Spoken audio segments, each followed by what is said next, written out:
এই মুহূর্তে আপনারা যে জায়গায় বসে আছেন আল্লাহর রহমতের সুশীতল ছায়ায়, সুবহানাল্লাহ বলেন। আর প্যান্ডেলের বাইরে যারা আছে তারা কুয়াশার ছায়ায়। কোনটা? কুয়াশার ছায়ায়। আমরা রহমত চাই না কুয়াশা চাই? রহমত চাই, বলেন আলহামদুলিল্লাহ। সবচেয়ে দুঃখ লাগে, আফসোস লাগে, আজকে আমাদের সমাজ বিভিন্ন বিষয় দেওয়া হয়েছে, এখানে আলোচ্য বিষয় দেওয়া হয়েছে, এটা অত্যন্ত ভালো। কারণ বিভিন্ন মাহফিলে বেশিরভাগ মাদ্রাসার প্রোগ্রামে যদি আপনি যান, যাওয়ার পরে কমিটির কর্মকর্তারা অনুরোধ রেখে হুজুর কোরআনের ফজিলতের উপরে, দান খয়রাত সাদকার উপরে কিছু বলবেন যাতে কালেকশন বেশি হয়। তখন বক্তা ইসলাম যে ব্যাপক, a complete course of the life, বিশ্ব মানুষের জন্য যা কিছুর প্রয়োজন সব যে আল্লাহ পাক কোরআনে দিয়েছেন, আপনি বিভিন্ন বিষয়ের উপর তখন আলোচনা করা যায় না। বিভিন্ন মসজিদের প্রোগ্রাম যখন হয়, যাওয়ার পর কমিটির কর্মকর্তা যারা তারা অনুরোধ রাখে হুজুর মসজিদের ফজিলত সম্পর্কে কিছু বলবেন, মসজিদ দান খয়রাত করলে কি হয় এর উপর কিছু বলবেন। তখন বক্তা বাধ্য তার উপর কথা বলতে গিয়ে, না কমিটি যদি নারাজ হয় পরে অসুবিধা আছে না নাই?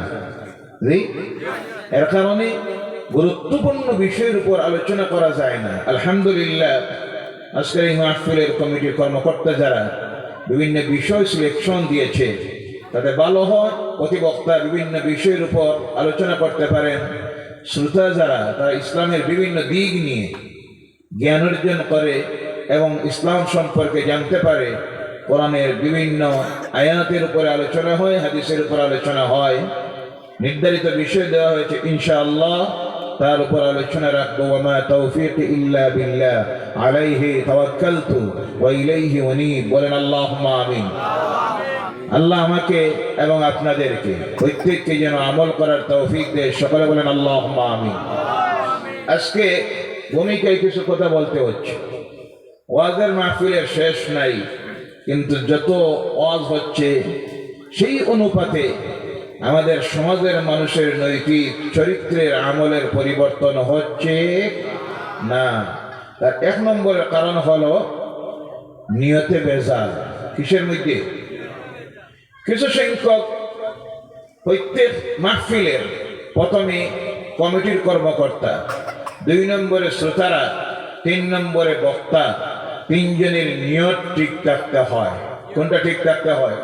নিয়ত। কমিটির কর্মকর্তাদের নিয়ত রাখতে হয় আল্লাহর ওয়াস্তে মাহফিল দিতেছি, যাতে করে মানুষ আলোচনা শুনে নৈতিক চরিত্র সংশোধন করে, আমরা নিজে সংশোধিত হই এবং মুর্দারা যারা কবরের গাড়ায় চলে গেছেন তারা যেন মাহফিলের মাধ্যমে সব পেয়ে নাজাত প্রাপ্ত হয়। এটা হয়, এটা থাকতে হয় কমিটির নিয়ত। কথা বোঝা যায়? 2 নম্বরে শ্রোতা যারা, তাদের নিয়ত রাখতে হয় লিওয়াজহিল্লাহ, আল্লাহর সন্তুষ্টির জন্য, গুনাহ থেকে নিজেকে মুক্ত করার জন্য এবং আগামী দিনে নিজের জীবনটাকে, চরিত্রকে, আমলকে সংশোধিত করার জন্য মাহফিলে গিয়ে বসতে হয়। কথা বোঝা যায়? এবং বক্তা যিনি হবেন তার লক্ষ্য উদ্দেশ্য থাকতে হবে সঠিক কোরআন হাদিস থেকে কথা মানুষের সামনে আমি বলবো এবং লিওয়াজহিল্লাহ, আমি নিজে আমল করব এবং মানুষ যদি হেদায়েত প্রাপ্ত হয় সেইভাবে আলোচনা যাতে করতে পারি, এই নিয়ত রাখতে হয় বক্তার। কথা বোঝা গেছে? কিন্তু আজকালকার সমাজের বেশিরভাগ কমিটির কিছু সংখ্যক কর্মকর্তা আছে যাদের প্রথমে নিয়ত থাকে এমন বক্তা হোক যে বক্তার নাম শুনলে মানুষ বেশি আসবে, চাঁদা কালেকশন বেশি হবে এবং কিছু ডং ফুর্তি, হাসি তামসা দিয়া মাহফিলের শ্রোতাদেরকে মুগ্ধ করে দিবে এবং আগামী দিনে তার নিজের জন্য আবার দাওয়াতটাকে রেজিস্ট্রেশন করাইয়া নিবে। কথা বোঝা গেছে? এর জন্য দেখবেন অনেক বক্তারা আছে কোরআন হাদিসের সামান্য জ্ঞান নাই, কিন্তু মানুষ পাগল। একটা মঞ্চে উষ্টার পরে যা শুরু করে, মাহফিলের দিকে চাইলে অবস্থা দেখলে বোঝা যায় না এটা ওয়াজের মাহফিল, না কোনো সাংস্কৃতিক অনুষ্ঠান, না নাট্য অনুষ্ঠান, না কোনো অভিনেতার অভিনীত মঞ্চ। আছে না নাই? কথা বলেন আপনারা?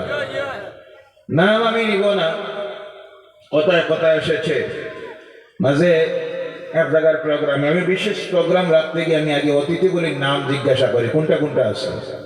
তো অনেকটার নাম শোনার পরে আমি মাহফিলে প্রোগ্রাম রাখি না। মাঝে আমি করিমগঞ্জের এক প্রোগ্রামে গেলাম, যাওয়ার পরে কমিটির কর্মকর্তা যারা দেখি আমাকে বিদায় দিয়ে তাড়াতাড়ি করতে আসে। তো আমি বুঝলাম এখানে কিটা একটা আসে। জিজ্ঞাসা করলাম ভাই ব্যাপারটা কি? তো আমার অত্যন্ত বিশ্বস্ত একজন মানুষ বলল, হুজুর এখানে একজনকে দাওয়াত দেওয়া হয়েছে, আপনি নাম শুনলে আসবেন না, তাই তারা আপনাকে শোনাইতেছে না এবং লিফলেটেও নাম দিল না। নামটা আমি বুঝে নিছি। জিজ্ঞাসা করলাম কমিটির কর্মকর্তা যারা, এটার কোন কারণে দাওয়াত দিলেন? তো হুজুর এ আইলে মানুষ বেশি হইব, কালেকশন বেশি হইব, আর যুব সমাজ যারা তারা কইছে এটা আইলে কিছু রং ফুর্তি হাসি টামটা নাচ হইব। নাউজুবিল্লাহ বললেন না? জি, বুঝা যার মানে এই পরিমাণ ইচ্ছাকৃত বাজার মাহফিলে রং তামসা করে, কোনো সময় মাইক থেকে দৌড়তে জি আসে না? নাই, দৌড়িয়া নিয়ে বয়, সে নিজে বুঝতে পারতেছে আমি দৌড় দিলে এরা যাইতে দিচ্ছ না, এবার আনবো, মানে টাইমটা পাস হোক আর জনগণ হাসি তামসা করুক, আর আগামী দিনে যেন আমার আবার দাওয়াত দেওয়া হয়। এইভাবে কিছু বক্তাও আসে না? নাই। এই জাহিল গুলিকে, আলিম নামের জাহিল গুলিকে আল্লাহ হেদায়েত করুক, সকলে বলেন আল্লাহুম্মা আমিন।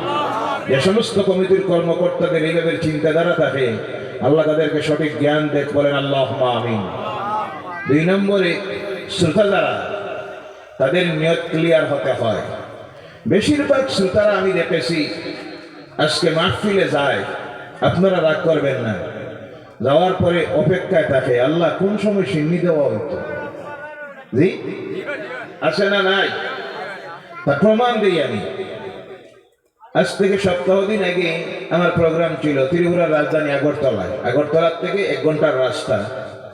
অত্যন্ত শিক্ষিত এলাকা, শিক্ষিত মানুষগুলি এবং অর্থনৈতিক দিক দিয়ে অনেক উন্নত। যাওয়ার পরে মাহফিল আমি শেষ করলাম রাত 10টার সময়। আমরা বলি সিন্নি, তারার এলাকায় পাওয়া হয় তাবারুক। কোনটা? তাবারুক। সভাপতি ঘোষণা দিলেন এখন তাবারুক দেওয়া হবে। মোনাজাত যখন করলাম, বক্তব্য শেষ হচ্ছে, এই সময় সামনে উপস্থিত অনুমানিক 500 মানুষ। কতজন? যেমনি সভাপতি ঘোষণা দিলে এখন তাবারুক দেওয়া হবে, দেখি প্যান্ডেল হয়ে গেছে 1500।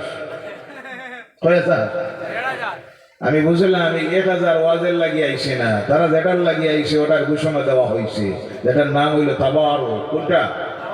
তারা বাইরে বাইরে ঘুরতে আসে, রাস্তায় দাঁড়াই আসে, দোকানে আসে, অপেক্ষা করে কোন সময় তাবারুক দেওয়া হইতো। এখন যদি মাইকে আমি ঘোষণা দিই সিন্নি দেওয়া হবে, আমার মনে হয় প্যান্ডেলে জায়গা হইতো না। কি বলেন আপনারা? জি, তাহলে বোঝা গেল এক শ্রেণী ভাইয়ারা আছে, তারা অপেক্ষায় সিন্নির। কোনটায়? কোনটা?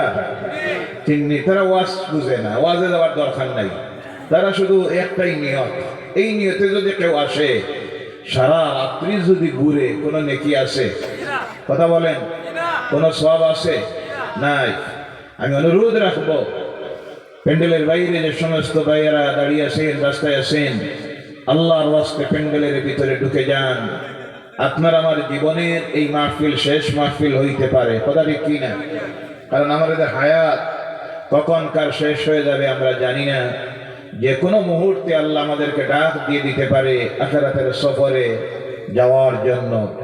এর জন্য যখন কোনো ভালো কাজের সুযোগ আসবে, সেই কাজটাকে আপনি অবহেলা করবেন না, ছোট ভাববেন না। সামান্য থেকে সামান্য যদি কোনো ভালো কাজের সুযোগ আসে, সেই কাজে আপনাকে শরীক করার চেষ্টা রাখবেন। আল্লাহ যেন তৌফিক দেয়, সকলে বলেন আল্লাহুম্মা আমিন। আজকে এখানে যা চলতেছে এই মুহূর্তে ভালো কাজ না খারাপ কাজ? খারাপ কাজে যতটুক সম্ভব হয় কথা না বলে বিরাট অসুবিধা হবে। শ্রোতা যারা, তারা আমারও দিতে তো কথা বলার দরকার নাই, সাইলেন্স আল্লাহর ওয়াস্তে। না হয় আপনারা যদি কথা বলেন আমি বন্ধ করতে হবে, দুইটা এক লগে না। কথা না বলে আপনারা যারা সামনে আসেন, কথা না বলে আপনারা কাপটা নিবেন, চা নিবেন, আর চা দিতে গিয়ে কথা তো দরকার নাই। আমাদের সাধারণত অভ্যাস হয়ে গেছে, বিবাহ বাড়িতে দেখবেন মানুষ যদি 50টা হয়, বাদ দেওয়া যখন শুরু করে দূর থেকে বোঝা যায় 1500। জি, অযথা কথাবার্তা। যে কথাটা আমরা বলবো সব রেকর্ড করতেছেন কে? প্রতিটা কথার জবাব কিয়ামতের দিন আল্লাহর কাছে দেওয়া লাগবে না। এর জন্য আল্লাহ রাসূল বলছেন অযথা কথাবার্তা করিও না, বলে নিজের আমলনামাটাকে বরবাদ করিও না।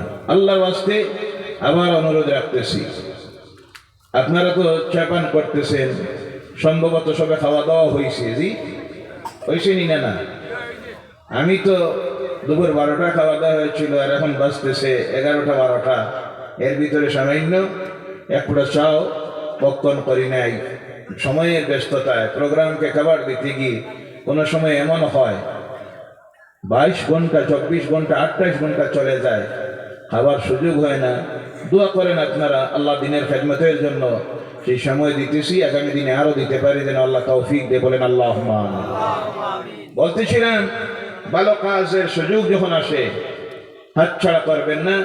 খারাপ কাজ যখন সামনে আসে, সামান্য থেকে সামান্য খারাপ কাজও যদি হয়, সেই কাজ থেকে নিজেকে বাঁচাইয়া রাখবেন। কারণ হতে পারে ওই সামান্য খারাপ কাজের কারণে আপনার জিন্দগির সমস্ত গুনাহ নেকি আল্লাহ বরবাদ করে দিয়া আপনাকে জাহান্নামীর দফতরে নাম লেখা দিতে পারেনি না। ভাইয়েরা আমার, এর জন্য হাদিস শরীফের মধ্যে আসতেছে আল্লাহর রাসূল সাল্লাল্লাহু আলাইহি ওয়াসাল্লাম ঘটনাকে বর্ণনা করতেছেন।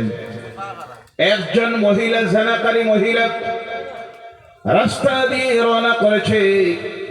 রাস্তায় যেতে যেতে গিয়ে একটা কুয়ার কিনারায় যখন পৌঁছেছে, যাওয়ার পরে গিয়ে দেখে এই কুয়ার কিনারায় একটা কুকুর দাঁড়িয়ে আছে। পিপাসিত কুকুর, পানির জন্য তার প্রাণ বাইর হয়ে যাওয়ার উপক্রম। মহিলার হৃদয়ে মানবতা জাগ্রত হয়ে গেল, মহব্বত জেগে গেল। সে ভাবল এই পিপাসিত কুকুরটাকে যেন পানি পান করাই। পানি পান করাতে গিয়ে দেখে এখানে কোনো ব্যবস্থা নাই। তার গলার মধ্যে ছিল একটা ওড়না, সেই ওড়নাটাকে খুলে কুয়ার মধ্যে ডাললো, আর কুয়ার থেকে পানি তুলে ওই পিপাসিত কুকুরটার সামনে দিল। পিপাসিত কুকুর প্রাণ ভরে পানি পান করলো, তার পিপাসা দূর করলো। করার সঙ্গে সঙ্গে আমার আল্লাহ রাব্বুল আলামিনের রহমতের দরিয়ায় জোশ মেরেছে। আল্লাহ রাব্বুল আলামিন সঙ্গে সঙ্গে ওই সিনাকারী মহিলার উপরে সন্তুষ্ট হয়ে তার জীবনের সমস্ত গুনাহ আল্লাহ মাফ করে দিল। বলেন সুবহানাল্লাহ। তার থেকে বোঝা যায় মানব জীবনের, মানুষের জীবনের কোন মুহূর্তের কোন কাজটা আল্লাহর দরবারে কবুল হয়ে যাবে, আর যার মাধ্যমে আল্লাহ তার জীবনের গুনাহ মাফ করে দিবে। হতে পারে এই মুহূর্তে আমরা যারা বসে আছি, মুবারক রজবের মাস। কোন মাস? কোন মাস জানা নাই? মুসলমান হিসাবে জবাব দেন, কোন মাস? এরপর একটা কোনটা? শাবান। এরপর একটা আলহামদুলিল্লাহ, বলেন আলহামদুলিল্লাহ। রমজানের খবর পাইয়া খুশি না নারাজ? সব খুশি, জি বলেন আলহামদুলিল্লাহ। নারাজ কে? শয়তান। নারাজ কে? আর কে? মুনাফিক। আর কে? আর কিছু সংখ্যক নামদারি মুসলমান আছে যারা যেমনি রমজানের খবর পায় চিন্তা করে আল্লাহ মুসিবত তো একেবারে কিনারা। আছে না নাই? মুমিনের জন্য সবচেয়ে খুশির মাস এই মাস, সেই মাস যেই মাসে আমরা এই মুহূর্তে বসে আছি আল্লাহর কালাম কোরআনুল কারীমের আলোচনা শোনার জন্য।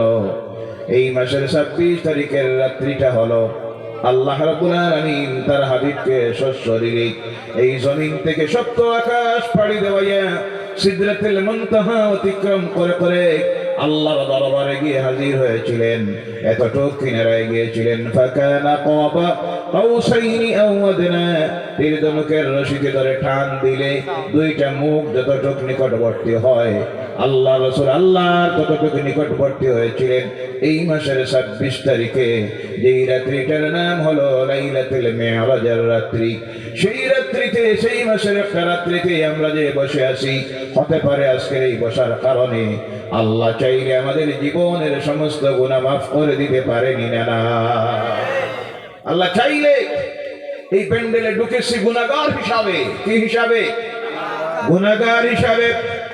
দিল মনকে নরম করে যদি বসে যান, বিগত জীবনের গুনার কথা যদি স্মরণ করেন আর মুনাজাতের সময় যদি আল্লাহর দরবারে এই ওয়াদা দিতে পারেন, আল্লাহ আমরা গুনাহগার, অনেক গুনাহ করেছি না জানিয়া, ভুল স্বীকার করতেছি আর ওয়াদা দিতেছি জীবনে আর করব না, এই বলে যদি দুই চোখের পানি ছেড়ে দিতে পারেন, এই প্যান্ডেল থেকে যখন বাইর হয়ে যাবেন, নিজের মায়ের গর্ভ থেকে যেভাবে নিষ্পাপ এসেছিলেন, আমার আল্লাহ সেইভাবে নিষ্পাপ করে বাইরে করে দিবে। সুরে বলেন সুবহানাল্লাহ। সেইভাবে নিষ্পাপ হয়ে বাইর হতে যেতে চাই কি চাই না? কারা কারা চান একবার হাত উঠান আর বলেন নারায়ে তাকবীর, নারায়ে রিসালাত। আল্লাহ কবুল করুক, সকলে বলেন আল্লাহুম্মা আমিন। ভাইয়েরা আমার, নির্ধারিত বিষয়ের উপরে আলোচনায় যাই। বিষয়টা বলা হয়েছে বর্তমান সমাজ, আমাদের সমাজ সম্পর্কে। বর্তমান আমাদের সমাজের যে করুণ অবস্থা, কোন অবস্থায় গিয়ে সমাজ পৌঁছতেছে, আজকে আমরা সকলের চোখের সামনে সব আমরা দেখতেছি, কথা ঠিক কিনা? একদিকে হলো আমাদের সমাজ, আরে ভাই আর হয়ে গেছে, এদেরকে বলেন আর বন্ধ করার জন্য, পরে দিবা। মানুষ চাইতেছে না যে আপনি চা দেন আর চা দেন। আমাদের সমাজের দিকে যদি দেখি, এমন কোন গুনাহের একটা কাজ বাকি নাই, আমাদের প্রতিটি পরিবারে, প্রতিটি সমাজের মধ্যে ঢুকে গেছে, কথা ঠিক কিনা? মদ আছে না নাই? তাড়াতাড়ি বলবেন। মদের ব্যবসা আছে না নাই? গাঞ্জার ব্যবসা, তাড়াতাড়ি বলবেন। হিরোইনের ব্যবসা, ট্যাবলেটের ব্যবসা, চুরি চলতেছে, জেনা চলতেছে, ঘুষ চলতেছে, বেপরদায়ী চলতেছে, প্রতারণা চলতেছে, ধোঁকাবাজি চলতেছে, হিংসা বাড়তেছে, পরনিন্দা বাড়তেছে, চুগলখড়ি বাড়তেছে, সাম্প্রদায়িকতা বাড়তেছে। এক ধর্মের মানুষের বিরুদ্ধে আরেক ধর্মের মানুষকে হিংসা বিদ্বেষ জাগাইয়ে দিয়ে সমাজ থেকে শান্তি দূরীভূত করা হচ্ছে। অর্থাৎ আল্লাহর নাফরমানি বলতে যা বোঝায় সব আমাদের সমাজে আছে না নাই?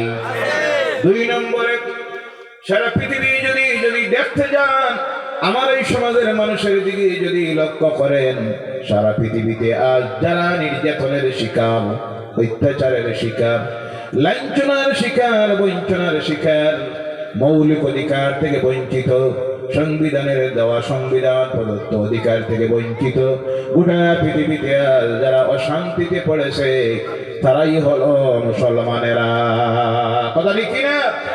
পৃথিবীর সবচাইতে এই সময়ে মজলুম যারা, অত্যাচারিত, মুসলমান ছাড়া আর কেউ নয়, যার জ্বলন্ত প্রমাণ আমরা দেখি আজকের এই সময়ে। যখন এই প্যান্ডেলের নিচে শান্তির পরিবেশে বসে আছি, পেট ভরে খাবার খেয়েছি, কোনো অসুবিধা নাই, সেই সময় আমাদের ভাই বোনেরা, ফিলিস্তিনের লক্ষ লক্ষ মুসলমানরা খোলা আকাশের নিচে বসে আছে, কথা ঠিক কিনা? শরণার্থী শিবিরে লক্ষ লক্ষ মুসলমান, বাড়ি নাই, ঘর নাই, নিজের জীবনের ভবিষ্যৎ কি, প্রজন্ম যারা আসতেছে তারা কেউ জানে না তাদের আগামী দিনের জীবনটা কি, অনিশ্চয়তার জীবন। অসুস্থ মানুষগুলি হসপিটালে, বোমা হামলায় আক্রান্তরা হসপিটালে গেল, বাড়িঘর সব হারাইয়া শরণার্থী শিবিরে। সেই সময়েও জালিমেরা এই মজলুম মুসলমানগুলির উপরে বোমা হামলা করতেছে, হাজার হাজার। একটা বছর পূর্ণ হলো, ৬৪,০০০-এর ঊর্ধ্বে নিরপরাধ মুসলমানদেরকে জালিমেরা মেরে মেরে জান্নাতে পৌঁছাইয়া দিছে, সুবহানাল্লাহ। এই হলো বিশ্ব পরিস্থিতি আমাদের। আরে দূরে যাবেন কেন? একেবারে প্রতিবেশী দেশ বাংলাদেশ। কোন দেশ? বাংলাদেশ। কি অবস্থা চলতেছে! অনেক পরিচিত মানুষ টেলিফোন করে, হুজুর দোয়া করবা, এই দেশের ভবিষ্যৎ কি, আমাদের ভবিষ্যৎ কি, আল্লাহ ছাড়া কেউ জানে না। অশান্তি আর অশান্তির আগুন জ্বলতেছে, কথা ঠিক কিনা? প্রতিবেশী দেশ পাকিস্তান, অবস্থাটা দেখতেছেন সোশ্যাল মিডিয়ায়, সব আপনারা দেখতেছেন। আমার বলার উদ্দেশ্য হল, একদিকে সামাজিক দিকে যদি দেখতে যাই, আমরা দেখি আল্লাহর নাফরমানির মধ্যে আমরা নিমজ্জিত, আর আরেকদিকে যখন দেখি আমরা দেখতেছি আমরা অশান্তিতে জুলুম নির্যাতনের শিকার আমরা হচ্ছি। এতে বুঝতে হবে নিশ্চয় এর পিছনে কোনো কারণ আছে। কারণটা কি? আল্লাহ বলছেন, রব্বুল আলামিন বলছেন, ওয়ামা আসাবাকুম মিন মুসিবাতিন ফাবিমা কাসাবাত আইদিকুম, তোমাদের উপরে যেসব মুসিবত আসে, বিপদ আসে, সব তোমাদের নিজের হাতের কামাই, সব তোমাদের নিজের হাতের কামাই। আমি আল্লাহরে দোষারোপ করিও না, আমি ইচ্ছা করি কারোর উপরে কোনো গজবও দেই না, মুসিবতও দেই না। যখন তারা আল্লাহর নাফরমানিতে নিমজ্জিত হয়ে যায়, তখন আল্লাহর পক্ষ থেকে গজবাত আসে। পৃথিবীর ইতিহাস, সবচেয়ে বড় ইতিহাস হলো আল্লাহর কালাম কোরআন। আল্লাহ কোরআনে বিভিন্ন কওম, বিভিন্ন জাতির কথা উল্লেখ করেছেন। যখন বিভিন্ন গুনাহে লিপ্ত হয়ে গেছে, আল্লাহ একটা গজব দিয়ে তাদেরকে জমিন থেকে হালাক করে দিয়েছে। বর্তমানে এই কওম আল্লাহর হাবিবের আখির জামানার নবীর উম্মত, আল্লাহ তার হাবিবের সঙ্গে ওয়াদা দিয়েছিল, হাবিব তোমার উম্মতকে আমি কোনো গজব দিয়ে একসঙ্গে জমিন থেকে নিশ্চিহ্ন করে দেব না। কিন্তু যখন তারা আমি আল্লাহর নাফরমানিতে লিপ্ত হয়ে যাবে, আল্লাহ পাক তাদের প্রতি যে গজবটা দিবে সেটা হবে আল্লাহ জালেম শাসকদেরকে তাদের উপর মুসাল্লাত করে দিবে। তাদের হৃদয়ে দয়া মায়া থাকবে না, তারা এদের উপর নির্যাতন অত্যাচার চালাবে, আর আল্লাহ সেই অত্যাচার নির্যাতনের শিকার তাদেরকে বানাবেন তাদের ইমানের পরীক্ষা নেওয়ার জন্য, ইমান মজবুত বানানোর জন্য, এবং সংশোধিত হয়ে আল্লাহর রাস্তায় ফিরে আসার জন্য।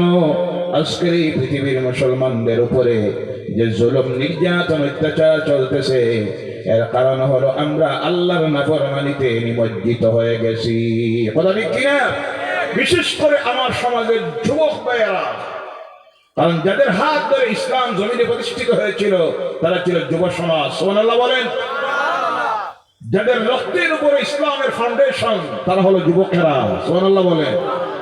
যার প্রমাণ আজকের মাহফিল দিয়েছে কারা? মুরব্বীরা, বুড়া মানুষ, ইসলামের ইতিহাস। আল্লাহ রাসূল বলছেন, ও যুবকেরা, একজন যুবক মাহফিলে দাঁড়িয়ে আছে। আল্লাহ রাসূল বলেন, ও যুবক, তোমরা দাঁড়িয়ে থাকলে আমার কষ্ট হয়, রাহমাতুল লিল আলামিন, তুমি বসে যাও।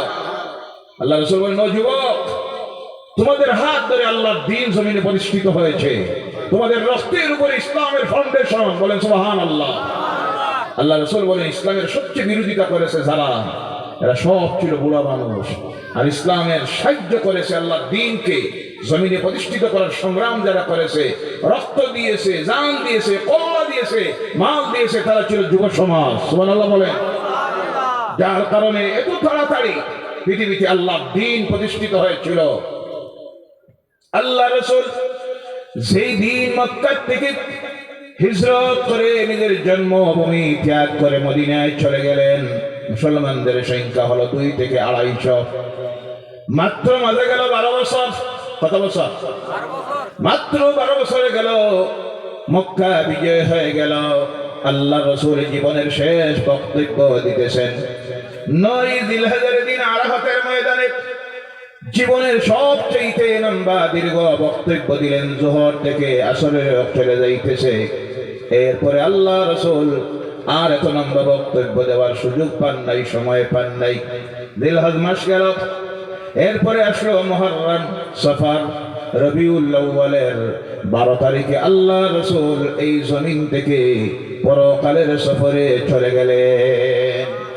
জীবনের শেষ বক্তব্য যখন দিতেছেন আরাফাতের ময়দানে, সেই দিন আল্লাহ রাসূলের সামনে বসে আছেন 1,24,000-এর ঊর্ধ্বে আল্লাহ রাসূলের সাহাবীরা। সুবহানাল্লাহ। আর রাসূল বলেন সুবহানাল্লাহ। মাত্র মাঝে গেছে কত বছর? 12 বছর। ঐতিহাসিকবিদেরা অবাক হয়ে যায়, কি জিনিসের আকর্ষণে, কি জিনিসের মাধ্যমে এত তাড়াতাড়ি লক্ষ লক্ষ মানুষ আল্লাহ দ্বীন গ্রহণ করলো। বিশ্লেষণ করে তারা গিয়ে দেখে 2টা জিনিসের কারণে। কয়টা?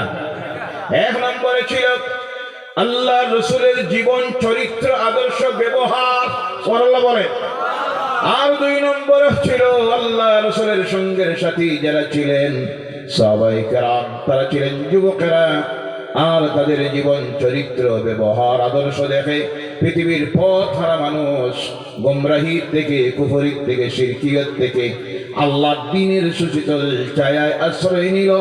দলে দলে মানুষ পড়া শুরু করে দিল লা ইলাহা ইল্লাল্লাহু মুহাম্মাদুর রাসূলুল্লাহ। জোরে বলেন লা ইলাহা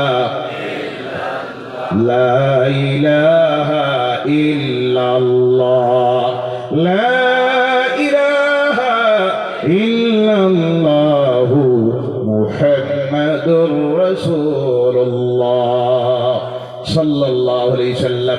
এর কারণে আজকে পৃথিবীর ইসলাম বিরোধী শক্তি যারা তারা দেখতেছে ইসলামকে যদি মিটাইতে হয়, ইসলামকে যদি দুর্বল করতে হয়, কোরআন যদি মিটাইতে হয়, এ জাতিকে যদি পৃথিবী থেকে নিশ্চিহ্ন করতে হয়, তাহলে প্রথমে ধ্বংস করতে হবে, ইসলাম থেকে সরাইতে হবে, ইমান থেকে সরাইতে হবে তাদের যুব সমাজকে। তাদেরকে তাদের যুব সমাজকে। তাই তারা আজকে শিক্ষার দিকে তারা অ্যাডভান্স হওয়ার কারণে অর্থনীতির দিকে তারা অ্যাডভান্স হয়ে গেছে। অর্থনীতির দিকে তারা অ্যাডভান্স হওয়ার কারণে গোটা পৃথিবীর সোশ্যাল মিডিয়া একচ্ছত্র আধিপত্য তাদের, গোটা সোশ্যাল মিডিয়াকে তারা তাদের কবজায় নিয়ে নিছে ইহুদি নাসারারা কাফের মুশরিকেরা। কথা ঠিক কিনা? তার এক নম্বরের কারণ হলো আমাদের সমাজ শিক্ষার দিকে অনেক পিছনে। এখন পর্যন্ত আমাদের সমাজের মানুষের কাছে শিক্ষার কোনো গুরুত্ব মূল্য নাই।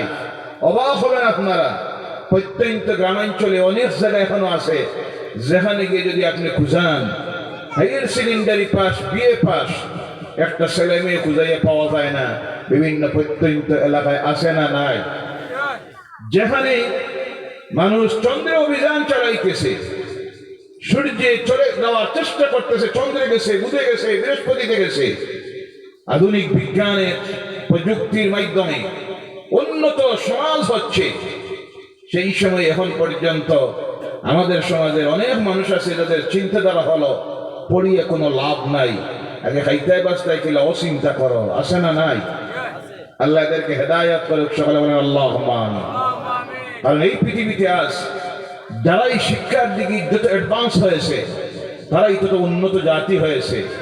যে দেশের মানুষ যত শিক্ষিত হয়েছে আধুনিক বিজ্ঞানের, আধুনিক প্রযুক্তির দিক দিয়ে যত অ্যাডভান্স হয়েছে, ততই তারা দেখা যাচ্ছে পৃথিবী এক নম্বর উন্নত জাতি হয়েছে, উন্নত রাষ্ট্র হয়েছে। আর যারা শিক্ষাকে গুরুত্ব দেয় নাই তারা ফাইন্যান্সিয়াল অর্থনীতির দিক দিয়ে তারা দুর্বল হয়েছে। আর অর্থনীতির দিক দিয়ে দুর্বল যখন একটা জাতি হয়ে যায়, সমাজ হয়ে যায়, তখন তারা সোজা হয়ে দাঁড়াইতে পারে না, জাতিকে উন্নত জাতি বানাইতে পারে না। তখন যারা উন্নত তারা অনুন্নতদের, যারা পিছিয়ে পড়া তাদের উপর জুলুম অত্যাচার চালায়। কথা ঠিক কিনা? আর তাদের ইচ্ছা মতো তাদেরকে ব্যবহার করে, যার প্রমাণ আমাদের এই দেশ ভারতবর্ষ। শিক্ষার দিকে পিছিয়ে পড়া বেশিরভাগ মানুষ থাকার কারণে এক শ্রেণীর স্বার্থান্বেষীরা তাদের নিজের ইচ্ছা মতো ধর্মীয় আবেগকে, ধর্মীয় উদ্ভাবনাকে, ধর্মীয় মদকে এদের ভিতরে ঢুকাইয়া দিয়া জাতিতে জাতিতে ধর্মে ধর্মে দ্বন্দ্ব বাজাইয়া দিয়া তাদের নিজের ব্যক্তির স্বার্থ আদায় করতেছে। আছে না নাই? দুই নম্বরে আফসোস লাগে, দুঃখ লাগে, অশিক্ষিত একটা সমাজ হওয়ার কারণে, শিক্ষার দিকে পিছনে থাকার কারণে আমার এই দেশের মানুষগুলি যখন পৃথিবীর মানুষ সূর্যে যাওয়া, উপগ্রহে যাওয়ার চিন্তা করতেছে, আধুনিক বিজ্ঞানের বিভিন্ন টেকনোলজি বাইর করতেছে, যুদ্ধ বিমান, মিসাইল, আরো কিছু তৈরি করতেছে, সেই সময় আমার এই দেশে অনেক মানুষ আছে যারা এই সময়ে দুনিয়ার সব চিন্তা বাদ দিয়া কোন মসজিদের তলে ভগবান ঢুকছে খুঁজাইতে আছে। আছে না নাই? কোন মসজিদের নিচে মন্দির ঢুকছে খুঁজাইতে আছে। নাউজুবিল্লাহ বলেন।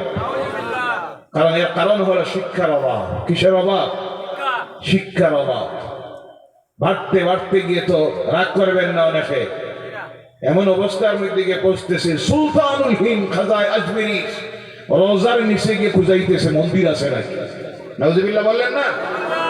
আহারে, আফসোস লাগে, দুঃখ লাগে। এদেরকে আল্লাহ যেন হেদায়ত করে, বলেন আল্লাহুম্মা আমিন। সঠিক জ্ঞান যেন দেয়, সকলে বলেন আল্লাহুম্মা আমিন। বলতেছিলাম অর্থনীতির দিক দিয়ে পিছিয়ে পড়ার কারণে আমরা আজকে সোশ্যাল মিডিয়ার দিকে পিছনে পড়ে গেছি। যে পড়ার সুযোগটা তারা নিতেছে আর নিয়ে একচ্ছত্ব আধিপত্য সোশ্যাল মিডিয়ায় তারা তাদের অপসংস্কৃতি, বেহায়াপনা, নির্লজ্জতা তারা ঢুকাইয়া দিয়া আমাদের মুসলমানদের ঘরে ঘরে তারা ঢুকাইয়া দিতেছে। আর আমার সমাজের যুবকেরা ইসলাম সম্পর্কে জ্ঞান না থাকার কারণে তাদের এই অপসংস্কৃতিকে গ্রহণ করে করে আল্লাহর দ্বীন ইসলাম থেকে দূরে সরে যাইতেছে। কথা ঠিক কিনা?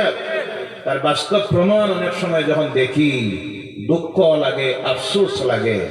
কোন সময় আপনি মাহফিলে গিয়ে যখন ঢুকতেছেন রাস্তায় দেখা যায় 18 বছর, 22 বছর, 23, 25 বছরের যুবক দাঁড়াইয়া আছে, মাহফিলে এসেছে, কিন্তু মাথায় একটা টুপি পর্যন্ত নাই। আছে না নাই? কথা বলেন। কারণ সবচেয়ে বড় দোষ হলো যে গড় থেকে সে এসেছে, ওর বাবারও টুপিও, মারও নামাজ নাই, পর্দা নাই, ইসলাম নাই, কোরআনের জ্ঞান নাই, ইসলাম সম্পর্কে কোনো জ্ঞান নাই। নতুবা কম পক্ষে মা বলতো, বাবারে তুমি ওয়াজের মাহফিলে যাইতেছো, কোরআনের আলোচনার মাহফিলে যাচ্ছ, কম পক্ষে টুপিটা মাথায় দিয়ে যাও। কথা ঠিক কিনা? এরপরে দেখবেন কত বড় নাফরমানিতে গেছে, কত বড় দুঃসাহস। মাহফিলের কিনারায় সম্ভবত এখনো বাইর হইলে পাবেন, রাস্তায়, দোকানে, মাহফিলের কিনারায় 3টা 4টা এক জায়গায় দাঁড়াইয়া আছে, হাতে মোবাইল। আছে না নাই? গেম খেলতেছে, পাবজি। আর একটা এখন অনেক কষ্টে আমি নাম শিখছি, ফ্রি ফায়ার। কোন ফায়ার? Free fire. আরে ও আমার সমাজের যুবকেরা, কোনটাতে এমন হইছে মোবাইলের এডিক্ট হয়ে গেছে। বাপ কয় হুজুর দোয়া করবা, ছেলেটা তো মোবাইলের এডিক্ট হয়ে গেছে, সারা রাত মোবাইল দেখে, ফজরের সময় ঘুমায়, দুপুর 12টায় উঠে। দোয়া কাম হইব? জি আপনারা বলেন না, দোয়া কাম দিব? মহা ওলি এসে দোয়া করলে কাজ হবে? তুমি তোমার দায়িত্ব আদায় করো নাই গার্জিয়ান হিসাবে। ছেলের বয়স 18 বছর, তার হাতে 50,000 টাকার ইয়ারফোন। কোন ফোন? কে খরিদ করে দিছে? বাবা। এখন আর পস্তাইয়া লাভ নাই। এখন তো এই রাস্তা যেটা ধরছে দুজখের রাস্তা। কোনটা? মাঝে দেখি সোশ্যাল মিডিয়ায় সাইটটা আর জায়গা পাইছে না, রাজ্য খেলার জন্য বসেছে রেল লাইনের উপরে। কোনটার উপরে? অনেকটা তো আছে, সবসময় খানের মধ্যে ডিফা লাগাই থাকে। জি আছে না নাই? তো লাগাইয়া যখন বইছে খেলতে আছে, এমন এসকে মহব্বতে খেলতে আছে, ট্রেন আসতেছে টের পায় নাই, হঠাৎ করে ট্রেন এসেছে, সাইটটাকে একসঙ্গে দুজকে পৌঁছাই দিছে। নাউযুবিল্লাহ বলেন। ও মুসলমানেরা, আমার যুব সমাজ, তরুণ ভাইয়েরা, ফিরে আসো, ফিরে আসো ইসলামের দিকে। কারণ তারা চাইতেছে এই সমাজটাকে, যুব সমাজটাকে যদি ইসলাম থেকে, ইমান থেকে সরাইয়া দেওয়া যায়, তাহলে এই পৃথিবীতে ইসলাম আর টিকে থাকবে। কারণ এদের হাতেই তো নির্ভর করতেছে আল্লাহ দ্বীন ইসলাম। বলেন সুবহানাল্লাহ। এরপরে অনেক সময় দেখা যায় মাহফিল থেকে, মঞ্চের থেকে, টেজ থেকে নেমে আপনি রওনা করেছেন, রাস্তায় দাঁড়াইয়া আছে, প্যান্ডেলের কিনারায় দাঁড়াইয়া আছে, মোবাইল, মোবাইল আর মোবাইল, গান বাজাইতেছে। নাউযুবিল্লাহ বলেন। তার কারণ হলো এদের ভিতর থেকে চলে গেছে আল্লাহর ভয়, এদের ভিতর থেকে চলে গেছে পরকালের ভয়। তার কারণ হলো এদের অন্তরে নাই আল্লাহর দ্বীনের, ইসলামের জ্ঞান, কোরআনের জ্ঞান। কারণ এই জন্য তো এই সমাজ, যুব সমাজটাকে ধ্বংস করে দেওয়ার জন্য আজ সরকারি শিক্ষাঙ্গনে ধর্মের শিক্ষা দেওয়া হয় না, শুধু শিক্ষা দেওয়া হয় জেনারেল এডুকেশন। জেনে রাখবেন, একটা মানুষ শুধু জেনারেল এডুকেশনে যদি শিক্ষিত হয়, MA পাস করে, BA পাস করে, MBBS, PhD, MPhil সব পড়লো, পাস করলো, কিন্তু তার ভিতরে আল্লাহ প্রদত্ত ওহির জ্ঞান, কোরআনের জ্ঞান যদি না থাকে, যত বড় শিক্ষিত হয়ে যাক, তার নৈতিক চরিত্র কখনো সংশোধিত হবে না। এর থেকে জাতি ভালো কিছু পাওয়ার আশা করতে পারবে না, কারণ তার থেকে আল্লাহর নাফরমানির কাজ ঘটবে। কোন সময় দেখবেন জিনায় ধরা পড়ে গেছে উচ্চ শিক্ষিত, ঘুষে ধরা পড়েছে, দুর্নীতিতে, কেলেঙ্কারিতে, ইফটিজিংয়ে, নারী অপহরণে ধরা পড়তেছে। তার কারণ হলো যে জ্ঞান তাকে তার থেকে বিরত রাখবে, সেই জ্ঞান হলো ধর্মের জ্ঞান, আল্লাহর কালাম, কোরআনের জ্ঞান। কথা ঠিক কিনা? এর কারণে সবচেয়ে প্রয়োজন হলো, আমি মাঝে এক জায়গার কলেজের প্রোগ্রামে বলেছিলাম, যদি হাই স্কুল থেকে, এমই স্কুল থেকে high school, higher secondary, college, university পর্যন্ত যদি প্রত্যেকটা ধর্মীয় গ্রন্থ প্রতি ধর্মের ছাত্রছাত্রীদের জন্য দেওয়া হতো একটা সাবজেক্ট, মুসলমান যারা তাদেরকে যদি কোরআনের একটা অংশ, তাফসীরের, হাদিসের কিছু অংশ, হিন্দু সমাজের যারা তাদেরকে যদি দেওয়া হতো রামায়ণ, মহাভারত, বেদ, পুরাণ, গীতা, মনুষ কিছু জ্ঞান অর্জনের সুযোগ, খ্রিস্টান যারা তাদেরকে যদি দেওয়া হতো বাইবেলের জ্ঞান, তাহলে এরা যখন শিক্ষিত হয়ে বাইরে হতো, এরা সমাজে আল্লাহর নাফরমানির কাজ করত না। কারণ প্রত্যেকটা ধর্মগ্রন্থ তো মানুষকে ভালো কাজের শিক্ষা দেয়। বলা ঠিক কিনা? কারণ যারা শিক্ষিত হয়ে বাইর হচ্ছে, ধর্মীয় শিক্ষাবিহীন এক একটা মানুষ বাইর হচ্ছে, তাদের ভিতরে নাই আল্লাহর ভয়, পরকালের ভয়, মৌতের ভয়, কবরের ভয় না। তাহার কারণে আজ এই সমাজটা, যুব সমাজ, প্রতিটি ধর্মের যুব সমাজ যারা নৈতিক চরিত্র হারাইয়া অধঃপতনের দিকে, নাফরমানির দিকে যাইতেছে, যার প্রমাণ বিভিন্ন সময় দেখি আমরা। যেমন বিবাহ অনুষ্ঠান, কোনটা? বিবাহ অনুষ্ঠান। আজকে বিভিন্ন জায়গায় বিবাহের আগের দিন আর একটা অনুষ্ঠান দেয়, যে অনুষ্ঠানের নাম দেয় গায়ে হলুদ। আসে না? নাই? আমাদের এলাকায় নাই। আল্লাহ হেফাজত করছে, বলেন আল্লাহুম্মা আমিন। আলহামদুলিল্লাহ, বলেন আলহামদুলিল্লাহ। বাংলাদেশে এবছর তো যাই নাই, যখন যাইতাম যাওয়ার পরে দেখি এক জায়গায় গেলে বললো, হুজুর একটা দোয়া দিবা। কি অনুষ্ঠান? আজকে হইল গায়ে হলুদের অনুষ্ঠান। আমি তো চিন্তায় পড়লাম, আরে গায়ে হলুদ আবার কোনটা? আর দিন আল কাতরা অনুষ্ঠান। নাউজুবিল্লাহ, হাসবেন না, নাউজুবিল্লাহ। সমান কোথায় যাইতেছে? এরপরে দেখেন ইসলামের জ্ঞান না থাকার কারণে কথায় কথায় এসেছে বিবাহ হলো একটা ইবাদত। বিবাহ ইবাদত, নামাজ যেমন ইবাদত, বিবাহ ইবাদত। আল্লাহ রাসূলের সুন্নাত। কার সুন্নাত? রাসূলের সুন্নাত। আল্লাহ রাসূল বলেছেন, আন-নিকাহু মিন সুন্নতি ফামান রাগিবা আন সুন্নতি ফালাইসা মিন্নি। বিবাহ করা আমার সুন্নাত, কেউ যদি বিবাহকে অস্বীকার করে তাহলে সে আমার উম্মতি নয়। অর্থাৎ ইসলামে ভণ্ডামি নাই। তুমি সন্ন্যাসী সাজিয়ে যাইবা, ঠাকুর সাজিয়ে যাইবা, আর কইবা আমি বিয়া করতাম না, ইবাদত বেশি করে করতাম। বিবাহ করলে ঝামেলা আছে, বউয়ের বরণ পোষণ, ছেলে মেয়ে, তাদের খাবার দাবার, ঔষধ, পড়াশোনা, নানান ঝামেলা। আমি ঝামেলায় নাই, বিয়া করতাম না। আল্লাহ রাসূল বলছেন তুমি আর উম্মতি না।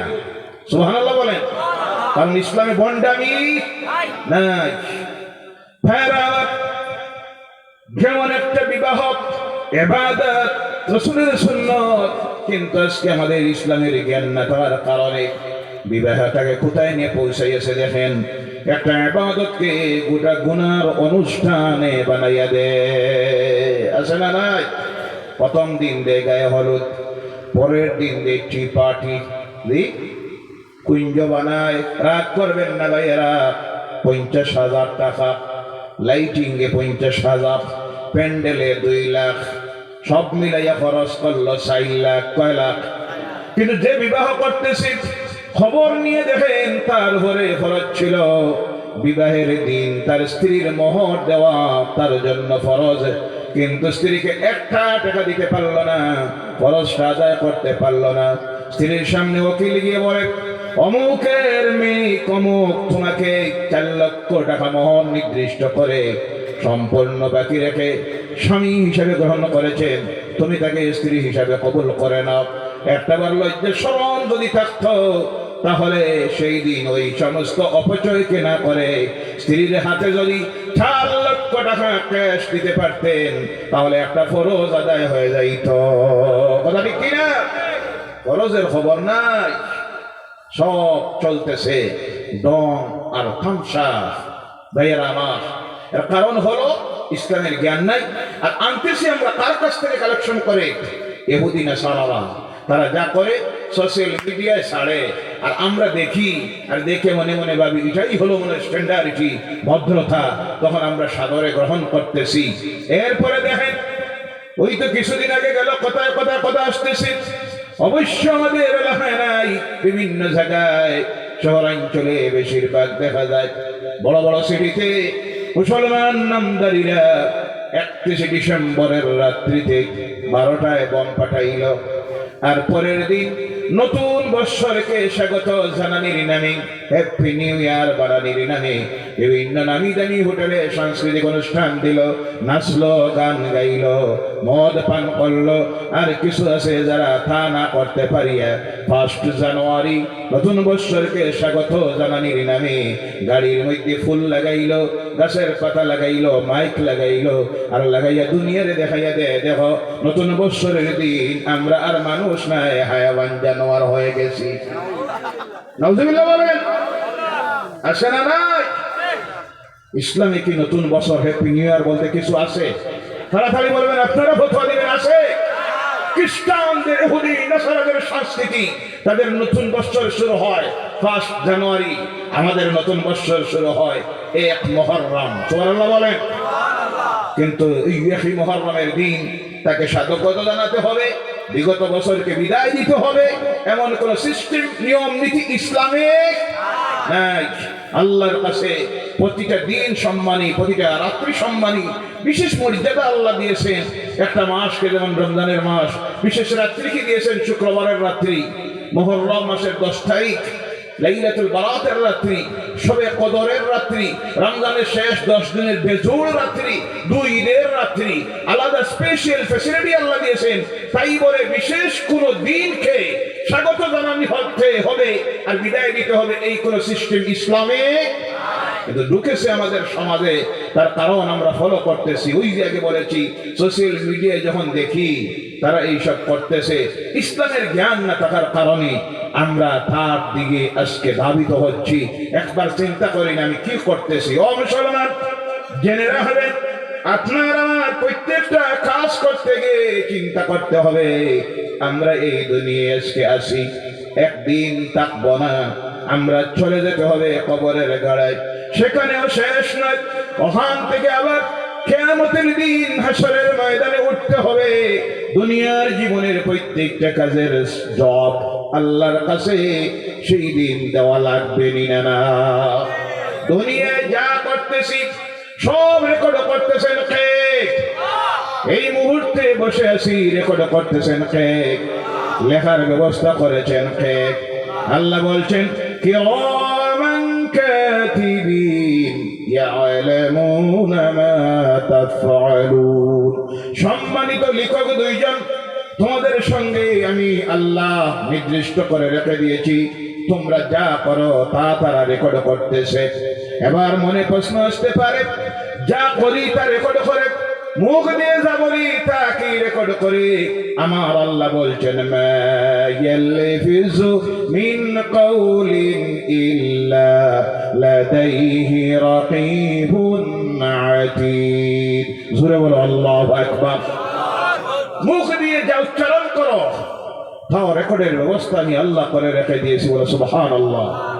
মনে আসতে পারে, মুখ দিয়ে বললাম না, অন্তরে শুধু ভাবলাম, তাও কি আল্লাহ জানি। কোরআনের অন্য জায়গায় আল্লাহ বলছেন, তোমরা মনে মনে অন্তরে যা কিছু ভাবো তাও আমি আল্লাহর জানা আছে। সুবহানাল্লাহ, সুবহানাল্লাহ। এর কারণে আমার যুবক ভাইরা, তরুণেরা, আজকের এই অবস্থা আমাদের হওয়ার কারণ হলো, কেন আমাদের সমাজ থেকে আল্লাহর নাফরমানি দূরীভূত হচ্ছে না? কেন আমরা আল্লাহর কাছে দোয়া করি, আল্লাহ আমাদের দোয়া কবুল করতেছে না? তার কারণ কি? তার 1 নম্বরের কারণ হলো, দুনিয়া থেকে, আমার সমাজ থেকে, পৃথিবীর থেকে আল্লাহর নাফরমানি দূরীভূত করার ঔষধ দিতে পারে একটা মাত্র প্রেসক্রিপশন। যে প্রেসক্রিপশন আল্লাহ দুনিয়ার মানুষের জন্য দিয়েছেন, এই প্রেসক্রিপশনের নাম হলো আল্লাহর কালাম কোরআন। সুবহানাল্লাহ। এর জন্য আল্লাহ বলছেন, আলিফ লাম রা কিতাবুন আনজালনা إليك لتخرج الناس من الظلمات إلى النور سبحان الله كتاب أنزلناه إليك আপনার প্রতি অবতীর্ণ করেছি এই কিতাবকে আল্লাহ রাসূলের প্রতি উদ্দেশ্য করে আল্লাহ বলছেন হে মুহাম্মদ রাসূলুল্লাহ সাল্লাল্লাহু আলাইহি সাল্লাম আপনার প্রতি এই কিতাবকে আমি নাযিল করেছি লিতুখরিজান নাসা মিনাজ যুলুমাতি ইলান নূর পৃথিবীর মানুষকে অন্ধকার থেকে আলোর দিকে গুনার কাজ থেকে নেকির দিকে জাহান্নামের রাস্তা থেকে দুজখের রাস্তা থেকে জান্নাতে পৌঁছে দেওয়ার জন্য জান্নাতের রাস্তায় আনার জন্য আমি দিয়েছি অবতীর্ণ করেছি আপনার প্রতি এই কিতাব অর্থাৎ কোরআন বলেন সুবহানাল্লাহ কোরআন এসেছে পৃথিবীর মানুষকে নাফরমানি থেকে হেদায়েতের রাস্তায় নেওয়ার জন্য সকল রোগের ঔষধ আল্লাহর কাছে যদি প্রশ্ন করি আল্লাহ যে সমস্ত রোগে আমাদের সমাজের মধ্যে ধরেছে এই সমস্ত রোগ থেকে তোমার নাফরমানি থেকে আল্লাহ আমরা ঔষধ পাবো কোন জায়গায় গেলে অশান্তির মধ্যে যে আমরা পড়েছি শান্তি পাবো কোথায় গেলে আমার আল্লাহ আবার জানাইয়া দিতেছেন ওয়ানুনাজ্জিলু মিনাল কুরআনি মা হুয়া শিফাউন ওয়া রাহমাতুল লিল মুমিনিন জোরে বলো আল্লাহু আকবার নাযিল করেছি কোরআন আর এর মধ্যে দিয়েছি তোমাদের জন্য ঔষধ সুবহানাল্লাহ নাই কথাটা কার আল্লাহ বলছেন সব নাফরমানি রোগের ঔষধ আমি আল্লাহ দিয়েছি কোরআনে আর রাহমাতাল লিল মুমিনিন মুমিনদের জন্য শান্তি দিয়েছি এই কোরআনে সুবহানাল্লাহ বলেন এর কারণে জেনে রাখবেন আজ আমার সমাজের পরিবারে শান্তি নেই সমাজে শান্তি নেই তার কারণ হলো কোরআন নাই প্রতিটি ঘরের মধ্যে যদি আল্লাহর কালাম কোরআনের তিলাওয়াতের অভ্যাস তৈরি হয়ে যায় সেই ঘরে আল্লাহর রহমত নাজিল হওয়া শুরু হয়ে যায় সুবহানাল্লাহ যে ঘরের মানুষ আল্লাহর কালাম কোরআনের উপর আমল করে সেই ঘরে আল্লাহর রহমত নাজিল হয়ে যায় যে ঘরে আল্লাহর রহমত নাজিল হয় সেই ঘরে আল্লাহ বরকত দিয়ে দেয় সেই ঘর থেকে আল্লাহ সকল প্রকারের মুসিবত থেকে গজব থেকে জিন ভূতের হাত থেকে সেই ঘরকে সেই বাড়িকে সেই ঘরের রাখনেওয়ালাদেরকে আল্লাহ হেফাজত করে নে সুবহানাল্লাহ সুবহানাল্লাহ ও আমার ভাইরা আজকে আমাদের দোয়া আল্লাহর দরবারে কবুল হয় না তার কারণ কি আজকের উদাহরণ স্বরূপ ফিলিস্তিনের মুসলমান যখন নির্যাতিত অত্যাচারিত সারা পৃথিবীর প্রতিটা মসজিদে দোয়া করা হইল জি হইছে না প্রতিটি ঈদের নামাজে দোয়া করা হইল প্রতিটি দরবার শরীফে আউলিয়া ইকরামদের মাজারে দরবার শরীফে দোয়া করা হলো মসজিদে মাদ্রাসায় এমন একটা জায়গা বাকি নাই গোটা পৃথিবীর মুসলমানরা দোয়া করতেছে আপনাদের দোয়া অক্টোবর মাসের শেষ দিকে সেপ্টেম্বর মাসের প্রথম দিকে সফরে ছিলাম মক্কাতুল মুকাররমায় মদিনাতুল মুনাওয়ারায় জুমার নামাজ পড়ার সুযোগ হলো শুক্রবারে আমাদের দেশের নিয়ম হলো ইমাম সাহেবরা জুমার